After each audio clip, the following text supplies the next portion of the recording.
Hanif Ahmad you اے ای سے سوال پوچھتے ہیں کہ مفتی صاحب، سوال یہ ہے کہ اگر کوئی بندہ سعودی عرب میں ویزے پر ہو اور 5 سال سے پہلے وفات ہو جائے تو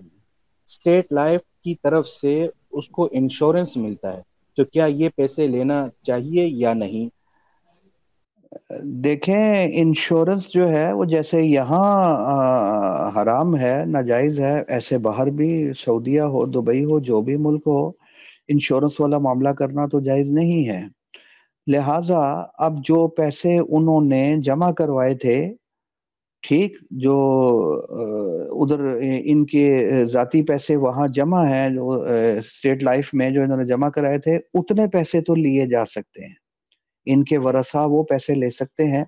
اوپر کا جو بینیفٹ ہے وہ نہیں لے سکتے، وہ شرعی طور پر جائز نہیں ہے، وہ تو سود وغیرہ کے زمرے میں داخل ہے۔ لہٰذا وہ پیسے بھی اگر آ جاتے ہیں تو زائد پیسوں کو بغیر ثواب کی نیت کے www.tafsiquran.com صدقہ کر دیا جائے جی، یہ معاملہ نہیں کرنا چاہیے۔ لیکن ایک بات ہے،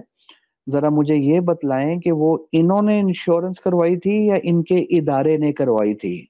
دونوں صورتوں میں ذرا تھوڑا سا فرق آ جائے گا، تو آئندہ جب آپ یہ سنیں تو اپنے معاملے کو ذرا وضاحت کے ساتھ ہمارے سامنے بیان کریں جی، ٹھیک، کہ انہوں نے خود براہ راست جا کر وہ پیسے جمع کروائے تھے انشورنس کمپنی میں اور ان سے معاملہ کیا تھا، یا ان کے ادارے نے کیا تھا؟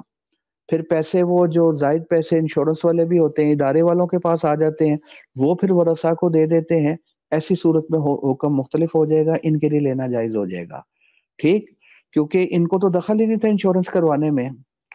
تو جو بھی صورتحال ہو، اس کی ذرا وضاحت کر لی جائے تاکہ آپ کو اس کے مطابق جواب دے دیا جائے جی۔